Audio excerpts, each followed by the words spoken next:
जय हिंद साथियों, welcome to self study classes with Sumit Jain YouTube channel में आप सभी का स्वागत है। दोस्तों, आज की कक्षा स्टार्ट हो चुकी है, तो सभी लोग लाइव आ जाएं। और शिक्षा शास्त्र में आज हम आगे पढ़ने वाले हैं। शिक्षा शास्त्र में इसके पहले हमने 3 पार्ट जो है पढ़ चुके हैं, उसके बाद के आगे के जो पार्ट हैं वो अब हम पढ़ने वाले हैं। तो सभी लोग लाइव आ जाएँ। सभी को गुड आफ्टरनून, जय हिंद।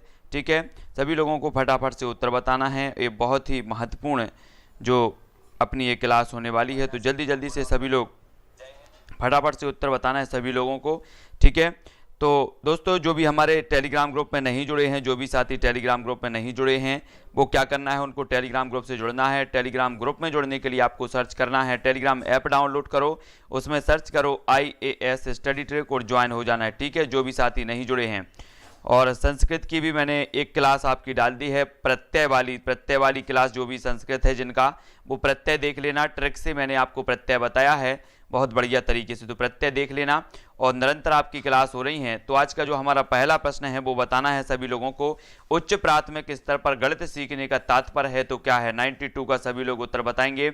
तो बहुत सारे लोग आ चुके हैं, सभी को गुड आफ्टरनून। जल्दी से उत्तर बताओ फटाफट से। उच्च प्राथमिक स्तर पर गणित सीखने का जो तात्पर्य है वो क्या है, उत्तर हमें बताना है। तो जल्दी जल्दी बताना है। गणितीय अवधारणाओं की समझ में वृद्धि और उनके अनुप्रयोग से समस्याओं को तर्कसंगत रूप से हल करना, केवल समस्याओं को हल करने की तकनीकों को सीखना, बहुत सारे नए सूत्रों और परिकलन प्रक्रियाओं को सीखना, विभिन्न प्रकार की गणितीय समस्याओं के हल और विधियों को स्मरण करना। तब आपका उत्तर क्या हो जाएगा। 92 का सभी लोगों को उत्तर बताना है। तो इसका जो उत्तर हो जाएगा, अधिकांश लोगों ने बताया है ए, गणितीय अवधारणाओं की समझ में। बहुत बढ़िया, सभी लोगों का बिल्कुल सही है। उच्च प्राथमिक स्तर पर गणित सीखने का जो तात्पर्य है वो गणितीय अवधारणाओं की समझ में वृद्धि और उनके अनुप्रयोग से समस्याओं को तर्कसंगत रूप से। बहुत बढ़िया। अगला हमारा क्वेश्चन है दोस्तों, कक्षा 8 की NCERT एक्जाम्पलर पुस्तक में 5वीं इकाई चतुर्भुजों को समझना और ज्यामिति प्रयोग के अंत में बहुत सारे क्रियाकलाप जैसे चौपड़ की रचना, चीनी पहेली की रचना, है ना, इत्यादि दिए हुए हैं। इस प्रकार के कार्यों के उद्देश्य से एक उद्देश्य सहायता करना है। तो जल्दी से बताओ उत्तर क्या हो जाएगा। दृष्टि वाले शिक्षार्थियों को केवल अपनी विश्लेषणात्मक कला को सुधारने में, सभी विद्यार्थियों को अपनी विभिन्न विधा शैलियों के साथ स्थानिक स्थिति सुधारने में, गतिबुद्ध वाले शिक्षार्थियों को केवल अपने दृश्य विचार कौशल में सुधार करने में, या फिर श्रोतागण शिक्षार्थियों को केवल अपनी सृजनात्मक कला को सुधारने में। तब आप सभी का उत्तर क्या हो जाएगा। सभी लोगों का आंसर आ रहा है, क्या आ रहा है, सभी शिक्षार्थियों को अपनी विभिन्न विधा शैलियों के साथ स्थानिक स्थिति सुधारने में। कुछ लोग बी बता रहे हैं, अधिकांश लोग बी बता रहे हैं, तब उत्तर भी बी हो जाता है। बहुत बढ़िया, सभी शिक्षार्थियों को अपनी विभिन्न विधा शैलियों की जो है समस्थानिक स्थिति सुधारने में। बहुत बढ़िया, बिल्कुल सही आंसर आए हैं। अब आपका एक आंसर प्रश्न हो जाता है कि दो पूरक कोण 2:3 के अनुपात में हैं, उनको ज्ञात कीजिए। जल्दी से बताना है। कक्षा 7 की NCERT की पाठ्य पुस्तक के उपरोक्त प्रश्न का संदर्भ है कि यह निम्न श्रेणी का विचार है क्योंकि यह स्मरण ज्ञान पर आधारित है। उच्चतर श्रेणी का विचार है क्योंकि यह अपेक्षा करता है कि दी हुई जानकारी से चित्र की रचना की जाए। निम्न श्रेणी का विचार है क्योंकि यह जानकारी का प्रत्यक्ष स्थिति में उपयोग करने पर आधारित है। या फिर उच्चतर श्रेणी का विचार है क्योंकि यह अपेक्षा करता है कि दी हुई जानकारी की व्याख्या की जाए, इसका विश्लेषण किया जाए और इसके प्रयोग से वांछित जानकारी प्राप्त की जाए। तब आपका उत्तर क्या बताना है। हाँ, डेली क्लास होती है आपकी 2:30 बजे, तो उत्तर बताना है जल्दी से। उत्तर क्या हो जाएगा। सभी लोगों ने उत्तर बताया है डी, तब आपका जो उत्तर हो जाएगा डी। बहुत बढ़िया। NCERT की पाठ्य पुस्तक में वर्णित यह प्रश्न उच्चतर श्रेणी का विचार प्रश्न है, जो यह अपेक्षा करती है कि दी गई जानकारी की व्याख्या की जाए, उसका उचित विश्लेषण किया जाए, इन सब के प्रयोग द्वारा वांछित जानकारी प्राप्त की जाए। ठीक है, बहुत बढ़िया। सभी लोग वीडियो को लाइक जरूर कर देना। और आपकी कक्षा इसी टाइम पर होती है रोज। राष्ट्रीय पाठचर्या की रूपरेखा 2005 के अनुसार गणित का अनुक्रम क्या है। भाषा से पहले, भाषा के बाद, विज्ञान के बाद या सामाजिक विज्ञान के बाद। प्रश्न क्रमांक 95 का उत्तर बताना है। और बहुत ही बढ़िया प्रश्न है, सभी लोगों को बताना है। राष्ट्रीय पाठचर्या की रूपरेखा 2005 के अनुसार गणित का अनुक्रम बताना है, तो अनुक्रम क्या हो जाएगा। फटाफट से उत्तर बताना है। बहुत ही बढ़िया प्रश्न है और सभी लोगों का जो आंसर आ रहा है वो क्या आ रहा है, सभी लोगों को बताना है। तब आपका उत्तर हो जाता है दोस्तों बी, भाषा के बाद यानी कि जो विकल्प नंबर बी है वो इसका सही हो जाएगा। यहां पर देखो राष्ट्रीय पाठचर्या की रूपरेखा को 1975, 88, 2000, 2005 में प्रकाशित किया गया।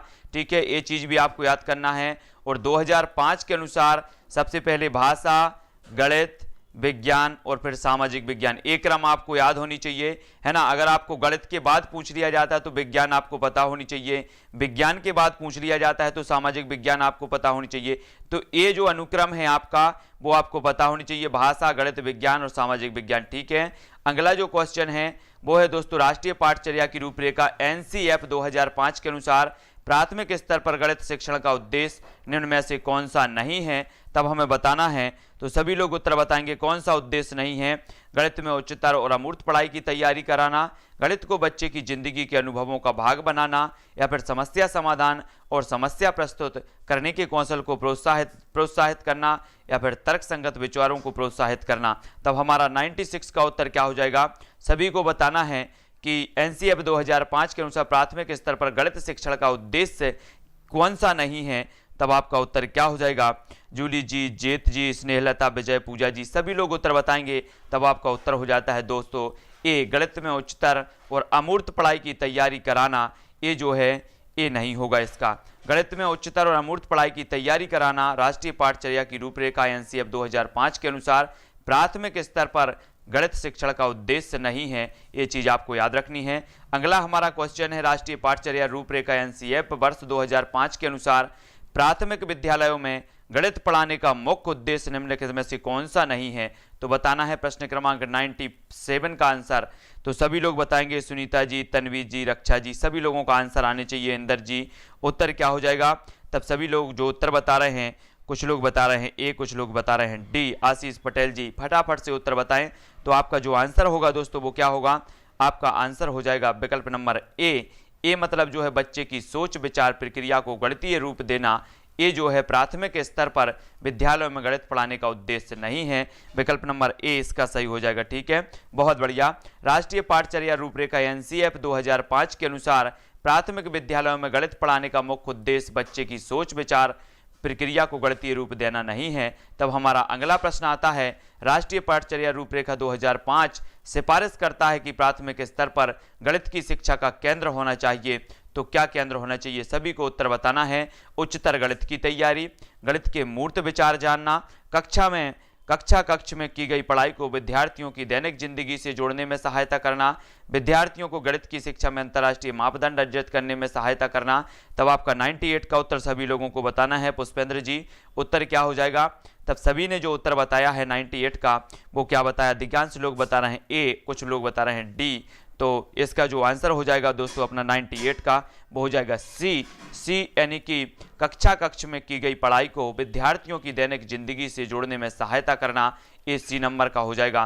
ठीक है, सी नंबर, बहुत बढ़िया। अधिकांश लोगों ने सी बताया है। ठीक है, बहुत बढ़िया, है ना। क्या बोल रहे हैं, रॉन्ग बताया है, मतलब राष्ट्रीय पाठचर्या रूपरेखा एनसीएफ प्राथमिक गणितीय रूप देना प्रक्रिया को, ये नहीं है पूछा था यहाँ पर आशीष पटेल जी, थोड़ा सा देख लेना है। अगला जो क्वेश्चन है हमारा वो क्या है, निम्नलिखित में से कौन सा प्राथमिक स्तर पर गणित शिक्षण की पाठचर्या अपेक्षाओं के साथ मेल नहीं रखाता है। तब उत्तर बताना है, जल्दी से बताना है, क्या हो जाएगा।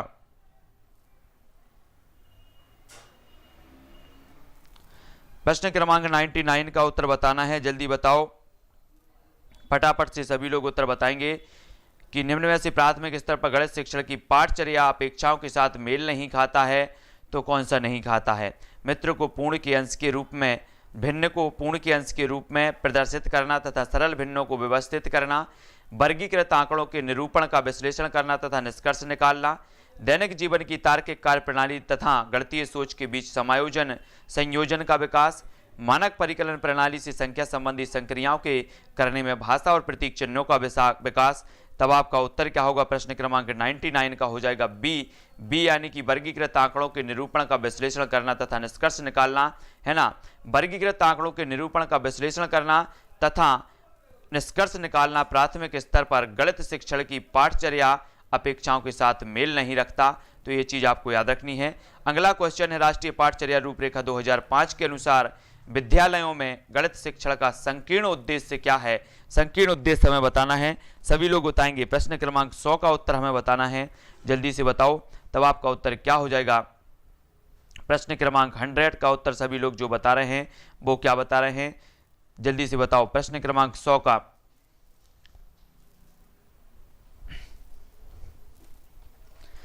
तब सभी का उत्तर हो जाएगा संख्यात्मक कौशलों का विकास, है ना। गणित शिक्षण का संकीर्ण जो उद्देश्य होता है वो संख्यात्मक कौशलों का विकास, यानी कि जो विकल्प नंबर डी है वो इसका सही हो जाएगा। बी हो जाएगा, ठीक है, संख्यात्मक कौशलों का विकास। राष्ट्रीय पाठचर्या रूपरेखा 2005 के अनुसार विद्यालयों में गणित शिक्षण का जो संकीर्ण उद्देश्य होता है वो संख्यात्मक कौशलों का विकास करना होता है, ठीक है।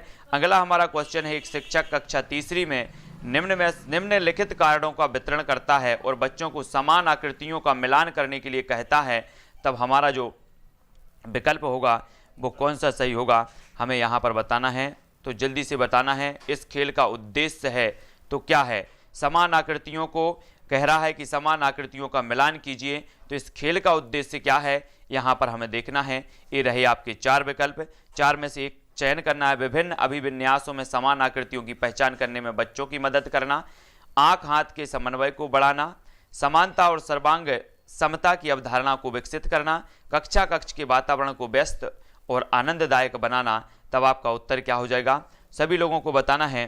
प्रश्न क्रमांक जो हमारा 101 है इसका उत्तर बताना है, तब उत्तर हो जाएगा क्या हो जाएगा? विभिन्न अभिविन्यासों में समान आकृतियों की पहचान करने में बच्चों में की मदद करना, ये जो है इस खेल का उद्देश्य होता है। विकल्प नंबर ए इसका सही हो जाएगा, ठीक है। ये जिन्होंने भी बताया है उनका बिल्कुल सही है। अगला क्वेश्चन देख लेते हैं। अगला जो हमारा क्वेश्चन है दोस्तों वो क्या है? वो है राष्ट्रीय पाठचर्या की रूपरेखा 2005 के अनुसार प्राथमिक स्तर पर जो है संख्याओं और उन पर संक्रियात्मक मात्राओं का मापन आदि का शिक्षण, ये क्या कहलाता है? जल्दी से बताना है। गणित शिक्षण के उच्च उद्देश्य को पूरा करता है, बच्चे की चिंतन प्रक्रिया के गणितीकरण के उद्देश्य को पूरा करता है, महत्वपूर्ण गणित शिक्षण के उद्देश्य को पूरा करता है, या फिर गणित शिक्षण के संकीर्ण उद्देश्य को पूरा करता है। तो आपको बताना है कि राष्ट्रीय पाठचर्या की रूपरेखा जो 2005 है इसके अनुसार प्राथमिक स्तर पर संख्याओं और उन पर संक्रियात्मक जो है मात्राओं का मापन आदि का शिक्षण क्या करता है? 102 का उत्तर सभी लोगों ने जो बताया है वो क्या बताया है? सभी लोगों ने बताया है विकल्प नंबर डी कि गणित शिक्षण के संकीर्ण उद्देश्य को पूरा करता है, ठीक है। विकल्प नंबर जो डी है वो इसका सही हो जाएगा। इसके अंतर्गत सीमित प्रकरणों की ही शिक्षा दी जा सकती है, यह विस्तृत क्षेत्र भी प्रदान नहीं करता, इसलिए यह गणित शिक्षण का संकीर्ण उद्देश्य है। तब हमें 103 का उत्तर बताना है। सभी लोग उत्तर बताएंगे। भूपेंद्र जी, प्रीति जी, नीलू जी। हस्तपरक प्रतिमान, स्थिर चित्र, लिखित प्रतीक, मौखिक और लिखित भाषा, वास्तविक संसार की स्थितियां अथवा संदर्भ, खाली स्थान को दर्शाने के 5 तरीके हैं। तो बताओ 103 का उत्तर हमें बताना है, किसको दर्शाने के 5 तरीके हैं? 103 का सभी लोग उत्तर बताएंगे। उत्तर क्या हो जाएगा फटाफट से सभी को बताना है, तो जल्दी बताओ। हस्तपरक प्रतिमान, स्थिर चित्र, लिखित प्रतीक, मौखिक और लिखित भाषा, वास्तविक संसार की स्थितियां अथवा संदर्भ, ये क्या दर्शाती हैं? तब आपका उत्तर क्या होगा? 103 का हो जाएगा क्या? विकल्प नंबर डी। बहुत बढ़िया। गणितीय चिंतन एवं विचार, गणितीय चिंतन हस्तपरक हो, प्रतिमान हो या स्थिर चित्र, लिखित प्रतीक, मौखिक और लिखित भाषा, है ना, ये सभी जो है वास्तविक संसार की स्थितियां एक गणितीय चिंतन एवं विचार को जो है प्रदर्शित करती हैं। तो ये चीज़ आपको याद रखनी है। अगला क्वेश्चन है, राष्ट्रीय पाठचर्या की रूपरेखा 2005 में उल्लिखित गणित की लंबी आकृति संकेत करती है, तो क्या संकेत करती है? हमें बताना है। पहला विकल्प है चुनौतीपूर्ण समस्याओं को हल करना, गणित के खेलों का सृजन, हस्त सिद्ध अनुभव प्रदान करना, या फिर एक संकल्पना पर दूसरी संकल्पना बनाना। तब 104 का उत्तर क्या हो जाएगा? सभी लोग बताएंगे। राष्ट्रीय पाठचर्या की रूपरेखा 2005 में उल्लिखित गणित की लंबी आकृति संकेत करती है, क्या संकेत कर दी है? सभी लोग बताएंगे। और जो भी साथी हमारे नए हैं वो चैनल को सब्सक्राइब जरूर कर लेना, ठीक है। और इसी टाइम आपकी 2:30 बजे रोज पेडागोजी की क्लास होती है, तो सभी को बताना है। उत्तर हो जाएगा डी, यानी एक संकल्पना पर दूसरी संकल्पना बनाना, ये इसका सही हो जाएगा। राष्ट्रीय पाठचर्या की रूपरेखा 2005 में उल्लिखित गणित की लंबी आकृति संकेत करती है कि एक संकल्पना पर दूसरी संकल्पना बनाना। अब हमारा जो प्रश्न है वो है क्या है? कक्षा दूसरी में व्यवकलन घटाने के प्रचालन की व्याख्या करने के पश्चात शिक्षक ने श्याम पट पर नीचे दिए गए चित्र खींचा और बच्चों से रिक्त वृत्तों को भरने के लिए कहा। तो अब हमें बताना है इसमें कि नीचे आगे देख लेते हैं इस अभ्यास का जो है उद्देश्य क्या है। ये पूरा का भरने को, इन्होंने रिक्त वृत्तों को भरने को कहा, तो इस अभ्यास का जो है उद्देश्य क्या है ये चीज हमें बतानी है। तब आपका उद्देश्य यहाँ आता है, ये आपके विकल्प हो जाते हैं यहाँ पर। तो फटाफट से इन विकल्पों को देख लो। ये रहे इस उद्देश्य का जो है, अभ्यास का उद्देश्य क्या है। संकलन और व्यवकलन की कुशलता को प्रबल करना, संकलित मूल्यांकन, छात्रों के लिए मजेदार क्रियाकलाप की व्यवस्था करना, या फिर मस्तिष्क का गणितीकरण। तो उत्तर बताना है। उत्तर क्या हो जाएगा सभी लोग बताएंगे। तो इसका जो सही आंसर होगा दोस्तों, सभी लोगों का जो आंसर आ रहा है वो क्या आ रहा है, नेहा तोमर जी, ए नंबर का इसका सही हो जाएगा। संकलन और व्यवकलन की कुशलता को प्रबल करना इस अभ्यास का जो है प्रमुख उद्देश्य होगा। ए नंबर का सही हो जाएगा। ठीक है, बहुत बढ़िया। चित्र के माध्यम से गणितीय प्रश्नों को हल करने का तरीका संकलन और व्यवकलन की कुशलता को प्रबल करता है। याद रख लेना, एग्जाम पॉइंट की दृष्टि से महत्वपूर्ण फैक्ट है। नेक्स्ट आपका प्रश्न है, राष्ट्रीय पाठचर्या की रूपरेखा 2005 के अनुसार गणितीय शिक्षा का मुख्य उद्देश्य बच्चे की गणितीकरण की क्षमताओं का विकास करना है। स्कूली गणित का सीमित लक्ष्य है लाभप्रद क्षमताओं का विकास। यहाँ गणितीकरण बच्चे की खालिस्तान क्षमताओं को विकास करने की ओर संकेत करती है। तो हमें बताना है कौन सी क्षमताओं को विकास करने की ओर संकेत करती है गणितीकरण। तो आपका पहला जो विकल्प है, पूर्व धारणाओं को उनके तार्किक निष्कर्ष का अनुशीलन करने और अमूर्तन का संचालन करने के लिए गणितीय रूप से चिंतन और तर्क के बच्चे के संसाधनों का विकास करने, वर्गमूल और घनमूल निकालने सहित सभी संख्या संक्रियाओं के प्रभावी निष्पादन की, स्वतंत्र रूप से ज्यामितीय प्रमेयों का निरूपण और उनका सत्यापन करने की, या फिर शब्द समस्याओं को रेखीय समीकरण में अनुदित करने की।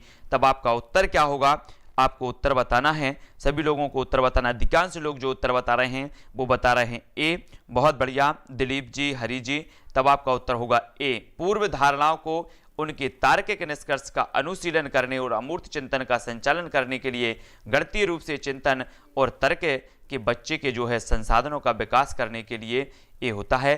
तो अगला जो हमारा प्रश्न है, एक अच्छी पाठ्य पुस्तक की विशिष्टताएं हैं तो कौन सी हैं, जल्दी से बताना है। एक अच्छी पाठ्य पुस्तक की विशेषताएं बतानी है। उनमें कठोर अभ्यास देने के लिए बहुत सारे अभ्यास हों, स्थितियों के माध्यम से सभी संकल्पनाओं का परिचय दिया जा सकता हो, या फिर केवल हल किए गए अभ्यास ही शामिल किए गए हों, उन्हें मोटी और भारी होना आवश्यक हो। तब आपका कूट भी दिया है। तो 107 का उत्तर सभी लोगों को बताना है, जल्दी से बताना है। 107 का सभी लोग बताएंगे उत्तर क्या हो जाएगा, फटाफट से बताना है। तो इसका जो आंसर होगा दोस्तों वो क्या होगा, सभी लोगों ने उत्तर बताया है, वो हो जाएगा आ और बा, मतलब जो विकल्प नंबर बी है वो इसका सही हो जाएगा। ठीक है, उनमें कठोर अभ्यास देने के लिए बहुत सारे अभ्यास हों, स्थितियों के माध्यम से सभी संकल्पनाओं का परिचय दिया जा सकता हो, यानी कि ए और बी दोनों सही हो जाएंगे। ठीक है, बहुत बढ़िया। एक अच्छी पाठ्य पुस्तक वह होगी जिसमें स्थितियों के माध्यम से सभी संकल्पनाओं का परिचय दिया जा सकता हो और उनमें कठोर अभ्यास देने के लिए बहुत सारे अभ्यास हों। तो ये चीज़ हमें समझनी है। नेक्स्ट आपका प्रश्न है, राष्ट्रीय पाठचर्या की रूपरेखा 2005 में यह उल्लेख किया गया है कि गणित शिक्षण महत्वाकांक्षी, सुसंगत और महत्वपूर्ण होना चाहिए। यहाँ महत्वाकांक्षी से तात्पर्य निम्नलिखित में से किसकी उपलब्धि है। तो प्रश्न क्रमांक 108 का सभी को उत्तर बताना है। आपका प्रश्न विकल्प नंबर 1 है, गणित के संकीर्ण उद्देश्यों की, गणित को अन्य विषयों से जोड़ने की, गणित के अनुप्रयोग की, या फिर गणित के उच्च उद्देश्यों की। तब आपका 108 का जो उत्तर हो जाएगा वो क्या हो जाएगा, सभी लोगों को उत्तर बताना है दोस्तों। तो इसका सही उत्तर जो हो जाएगा कि जो है महत्वाकांक्षी, सुसंगत, महत्वपूर्ण होना चाहिए। यहाँ पर महत्वाकांक्षी से जो तात्पर्य है वो है गणित के उच्च उद्देश्यों जो है लक्ष्यों की प्राप्ति से, है ना, उपलब्धि से, यानी कि जो विकल्प नंबर डी है वो इसका सही हो जाएगा। ठीक है, बहुत बढ़िया। अधिकांश लोगों ने उत्तर सही बताए हैं, कुछ लोग डी बता रहे हैं, कुछ लोग सी, कुछ लोग बी भी बता रहे हैं। ठीक है, तो याद रख लेना है हमें, क्या याद रखना है कि जो प्रश्न है वो महत्वाकांक्षी से तात्पर्य है कि गणित के उच्च उद्देश्यों की प्राप्ति हो। तब हमारा नेक्स्ट प्रश्न है, राष्ट्रीय पाठचर्या की रूपरेखा 2005 पर बल देती है तो किस पर बल देती है, सभी को बताना है। गणित चयनित शिक्षार्थियों को पढ़ाया जाएगा, गणित में सफलता प्रत्येक बच्चे के लिए आवश्यक है। शिक्षार्थियों की तार्किक गणितीय योग्यता के लिए पहले उनकी परीक्षा होनी चाहिए। निम्न उपलब्धिकर्ताओं के लिए गणित पाठचर्या अलग होगी। तब आपका उत्तर क्या होगा? 109 का उत्तर बताना है। बहुत ही महत्वपूर्ण ये प्रश्न है दोस्तों, आपके बिल्कुल इनमें से एक दो प्रश्न जरूर आपके पेपर में आएंगे। तब आपका जो उत्तर हो जाता है वो हो जाता है बी, यानी कि गणित में सफलता प्रत्येक बच्चे के लिए आवश्यक है ना। ये सही है। राष्ट्रीय पाठचर्या रूपरेखा 2005 पर बल देती है, यानी कि बी नंबर इसका सही हो जाएगा।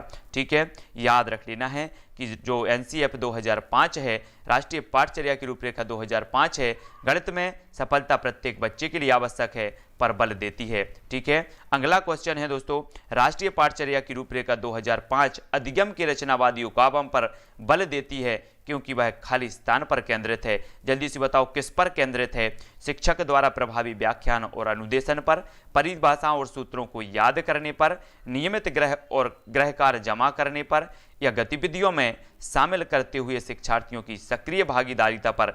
तब आपका उत्तर क्या होगा?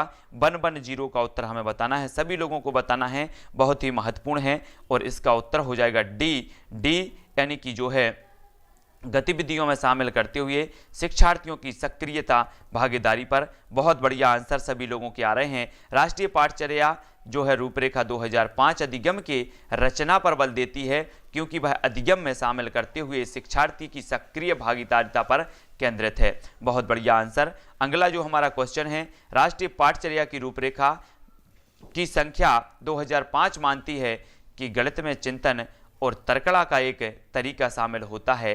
इस दृष्टिकोण को किसके द्वारा प्राप्त किया जा सकता है? चिंतन और तर्कणा का एक तरीका शामिल होता है। ये जो दृष्टिकोण है किसके द्वारा प्राप्त किया जा सकता है? तो हमें उत्तर बताना है 111 का।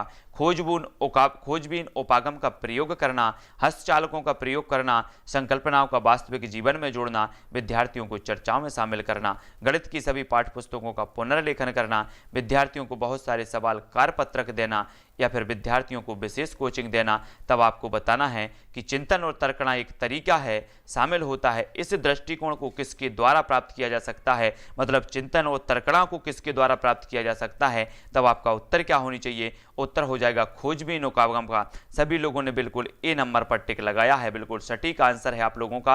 राष्ट्रीय पाठचर्या की संख्या 2005 मानती है कि गणित में चिंतन और तर्कण का एक तरीका शामिल होता है। इस दृष्टिकोण को खोजबीन उकागम का जो है एक प्रयोग करना, हस्तचालकों का प्रयोग करना, संकल्पनाओं का वास्तविक जीवन से जोड़ना, शिक्षार्थियों को का चर्चा में शामिल करना द्वारा प्राप्त किया जा सकता है। क्या? चिंतन और तर्कणा को याद रख लेना है। एनसीएफ 2005 मानता है कि गणित में सोचने एवं तर्क का एक निश्चित तरीका निहित है। नीचे दिए गए कथनों में से वह कथन चुनिए जो उपयुक्त सिद्धांत का पालन नहीं करता है। तब आपको 112 का उत्तर बताना है। सभी लोग उत्तर बताएंगे तो उत्तर क्या हो जाएगा दोस्तों? दो विकल्पों में से आप बता दो। दो ही आपके विकल्प हैं, आपको दो विकल्प दे रहे हैं, दो में से एक का उत्तर बताना है। तब सभी लोग बताएंगे, है ना। तीसरा काट दिया मैंने, चौथा भी काट दिया। अब दो विकल्पों में से एक का उत्तर बताना है तो सभी लोग बताएंगे उत्तर क्या हो जाएगा, है ना। क्या बोल रहे हैं कि एनसीएफ 2005 मानता है कि गणित में सोचने एवं तर्क का एक निश्चित तरीका निहित है, जो है ये जो सिद्धांत है का पालन नहीं करता। तो कौन सा नहीं करता? तब आपका उत्तर हो जाएगा ए मतलब आंकिक प्रश्नों को हल करने के लिए विद्यार्थियों को निर्धारित सूत्र बताना। ये जो है ये पालन नहीं करता है। ये सभी को याद रख लेना। तर्क का एक निश्चित तरीका, है ना, सोचने एवं तर्क का एक निश्चित तरीका ये नहीं करता। ठीक है, अगला क्वेश्चन देख लेंगे। अगला जो हमारा क्वेश्चन है दोस्तों वो क्या है, सभी लोगों को बताना है। नेक्स्ट है NCERT की कक्षा चौथी की गणित की पाठ्य पुस्तक के पाठों में इस तरह के शीर्षक हैं: कबाड़ी वाली, भोपाल की सैर, दुनिया कुछ ऐसी दिखती है, यह परिवर्तन किया गया है। कबाड़ बेचने और यात्रा करने के बारे में जानने के लिए, पाठों में गणितीय विषय वस्तु का अनुमान लगाने हेतु विद्यार्थियों को चुनौती देने के लिए, उन्हें अलग सा समझाने के लिए, या दैनिक जीवन में जोड़ते हुए उन्हें रोचक बनाने के लिए। तब आपका आंसर क्या होगा? 113 का सभी लोगों को बताना है। जल्दी से उत्तर बताएंगे, उत्तर क्या हो जाएगा?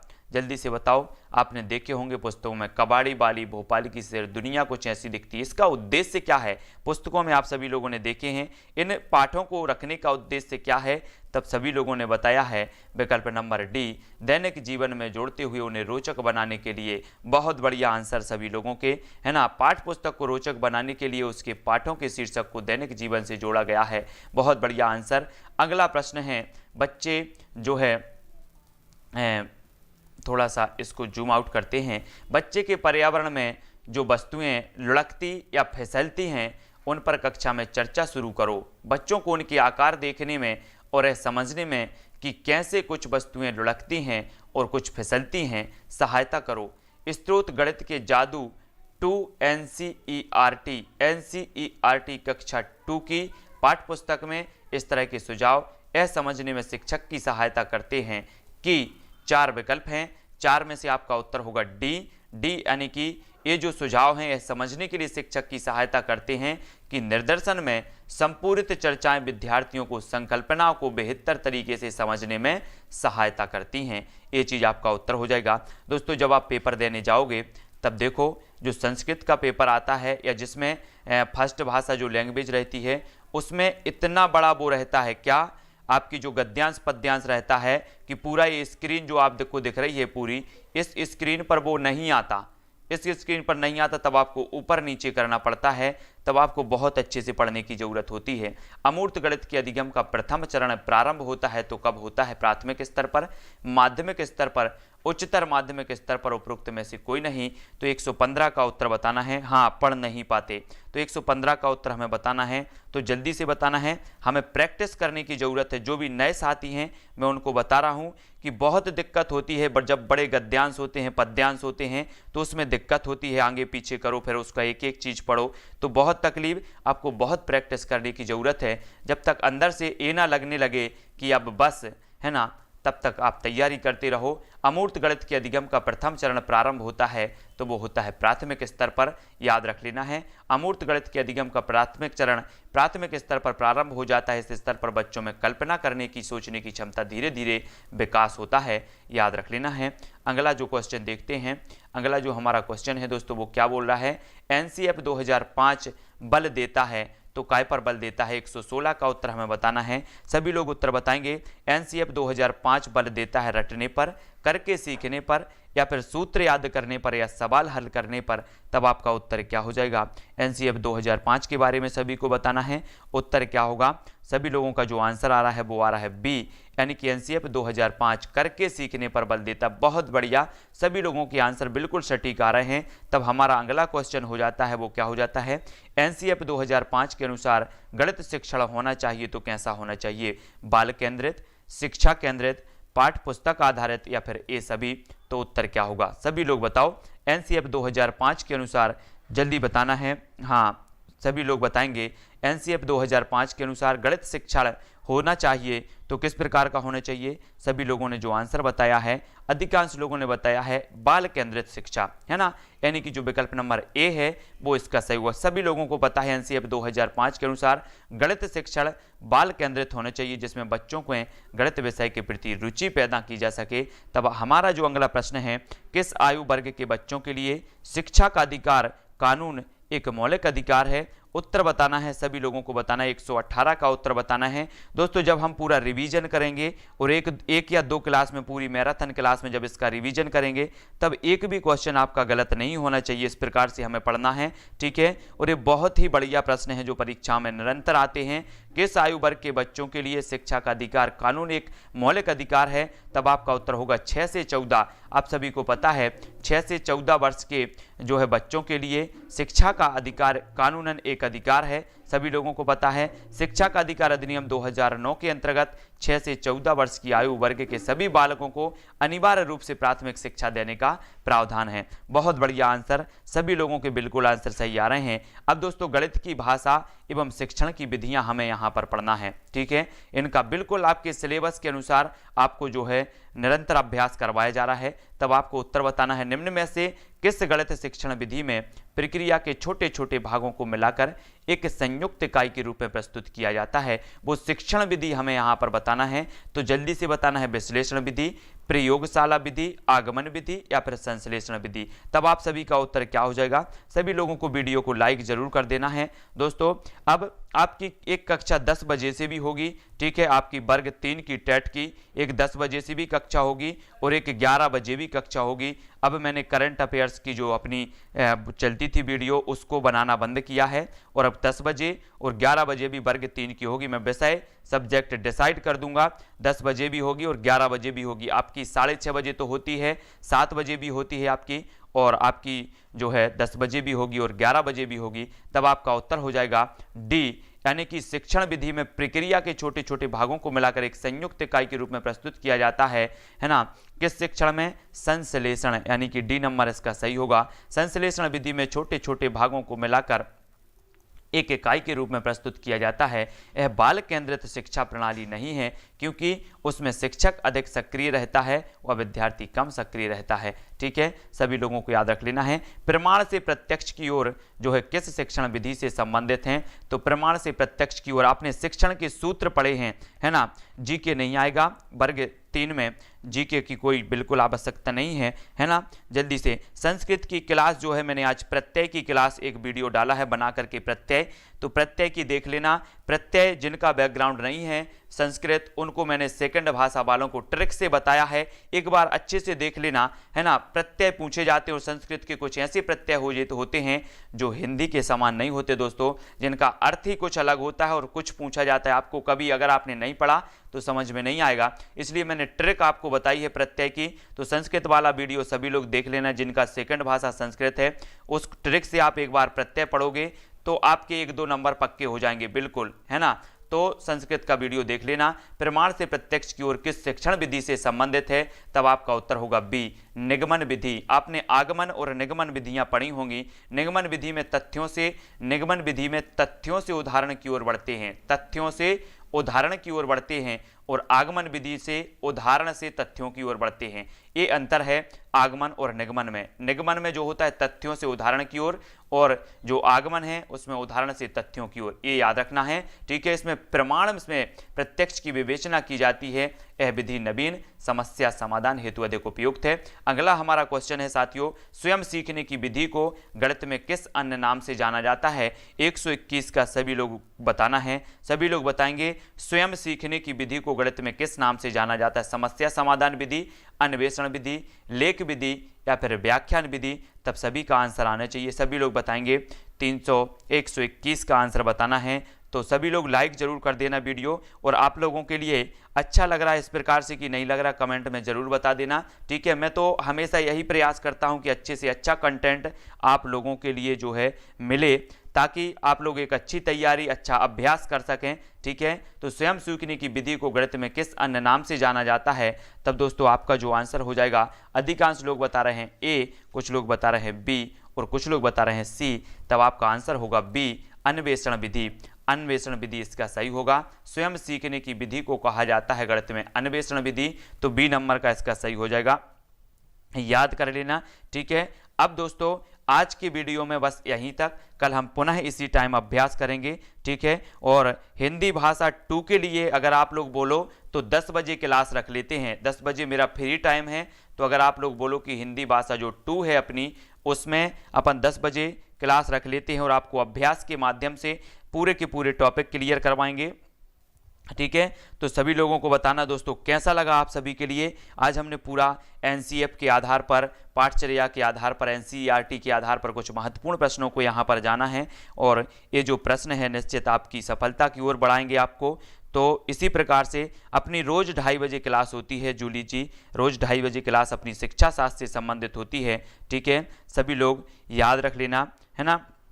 मैं बता रहा हूँ कि अगर आप पर्यावरण ले रहे हैं तो जो पूरा कोर्स आ रहा है वो अरिहंत की पुस्तक में आ रहा है, पूरा का पूरा, क्योंकि आपके वर्ग 3 में कुछ नए टॉपिक जुड़े हैं, तो पूरा जो कोर्स आ रहा है वो अरिहंत की बुक में आ रहा है, तो उसमें आप देख लेना। ठीक है, क्योंकि आपको पूरा कोर्स की ज़रूरत है, तो पूरा कोर्स आपका आएगा अरिहंत की पुस्तक में। और आप सभी को देखो, जो भी मैं पढ़ा रहा हूँ शिक्षा शास्त्र या पर्यावरण से संबंधित, आप लोगों के लिए अगर अच्छा लग रहा है और आप लोगों के लिए लग रहा है कि हाँ ये वास्तव में हमारे लिए अच्छा है, तो आप लोग भी एक प्लेलिस्ट बनाओ अपना। जब परीक्षा के टाइम पर, मैं बार बार कह रहा हूं कि परीक्षा के टाइम पर आपको वीडियो ढूंढने ना पड़े, यहाँ वहाँ या कहीं भी आपको रेगुलर वीडियो कहीं नहीं मिलेंगे, है ना। मैं आपको बिल्कुल रेगुलर वीडियो प्रेषित कर रहा हूँ, आपके एक के बाद एक अभ्यास करवा रहा हूँ। तो आप लोग प्लेलिस्ट बना लो। एक प्लेलिस्ट कैसे बनाना है वो यूट्यूब पर एक वीडियो देख लो, प्लेलिस्ट कैसे बनाना है।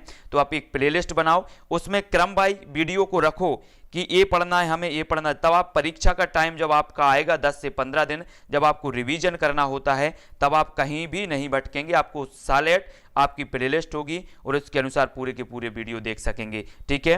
प्रीति जी, लवकुश जी, यूएस, कृष्णा जी, सरिता जी, सुल्तान जी, इसी प्रकार से हिंदी की क्लास 10 बजे लें क्या? सभी लोग बताएं फटाक से। हिंदी की जो क्लास है वो 10 बजे लें क्या? हस्तलिखित कुछ हमारे पास नोट्स हैं जो मैंने खुद हाथ से लिखे हैं और महत्वपूर्ण प्रश्न हैं जो अभी तक व्यापम में पूछे गए हैं, ऐसे प्रश्न, है ना, ऐसे वो उन्हीं से कलेक्ट करके मैंने खुद हस्तलिखित नोट्स हैं, तो उनके माध्यम से अपन अभ्यास करेंगे, है ना, अभ्यास करेंगे। और जो भी आपके जिस प्रकार के क्वेश्चन बनेंगे वो सारे के सारे प्रश्नों पर क्लियर करेंगे, ठीक है। 10 बजे सभी लोग एग्री हैं। 10 बजे क्लास हिंदी की। संस्कृत की क्लास में आपको बता रहा हूं, है ना जी, संस्कृत में टेंशन लेने की किसी को जरूरत नहीं है। जितने क्वेश्चन आपके बनेंगे मैं वीडियो बना के आपको दूंगा।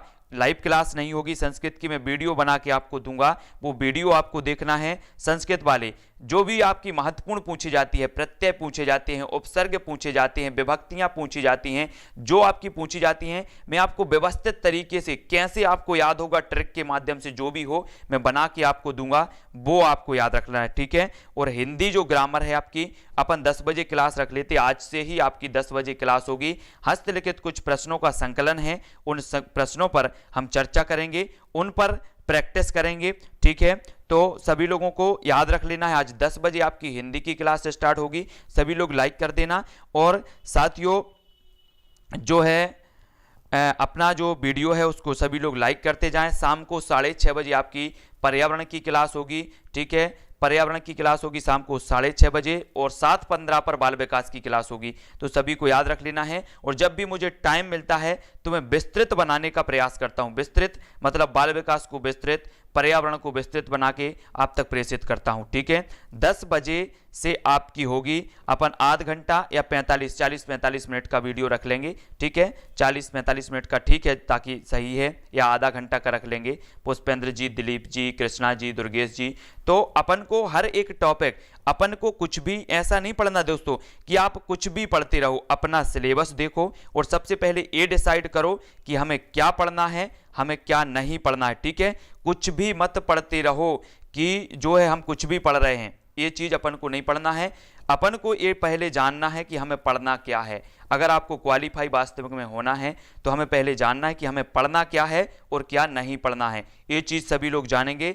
उसके बाद आज थोड़ा सा मंथन करेंगे, विचार करेंगे बैठ करके कि हमें कहां पर क्या पढ़ना है, गणित में क्या पढ़ना है, हिंदी में क्या पढ़ना है, संस्कृत में क्या पढ़ना है। सारी चीजें पहले डिसाइड करो, एक रूपरेखा बनाओ पूरी की पूरी, ठीक है। और फिर उसके बाद आप पढ़ाई स्टार्ट करो। ये नहीं पढ़ना कि मैंने यहाँ ये पढ़ लिया, वहां वो पढ़ लिया, आज ये पढ़ लिया, वो पढ़ लिया। आपको व्यवस्थित होनी चाहिए, ठीक है। ये चीज सभी को याद रखनी है। आज का वीडियो बस यहीं तक दोस्तों। हमारी जो अपनी क्लास होती है रोज होती है 2:30 बजे, तो सभी लोग याद रखें, ठीक है। जब अपनी पेडागोजी की जो क्लास खत्म होगी, ये वाली पेडागोजी की मैथ की, तब अपन एक पूरी की पूरी जो है मैराथन क्लास रख लेंगे रविवार को या कुछ भी। तो अपन क्या करें, मैराथन क्लास में किसी भी बंदे का एक भी प्रश्न जो है वो गलत नहीं होना चाहिए, क्योंकि हम ये चीज जो सीख रहे हैं ये हमें भूलना नहीं है। तो आज की वीडियो के लिए बस इतना ही। जय हिंद। नेक्स्ट क्लास अपनी वर्ग 3 से संबंधित 6:30 बजे होगी। तो आज के लिए बस इतना ही। जय हिंद।